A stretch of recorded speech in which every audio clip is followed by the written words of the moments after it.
There was no fourth floor. The door opened. A long, dark corridor stretched before him. The walls were filled with pictures, but the faces in the pictures were gone.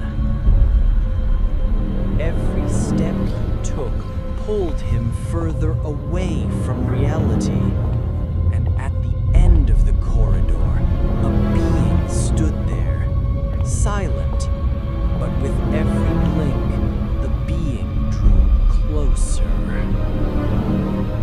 He reached a wooden door. His name was carved on it. He opened the door and found himself lying inside, smiling at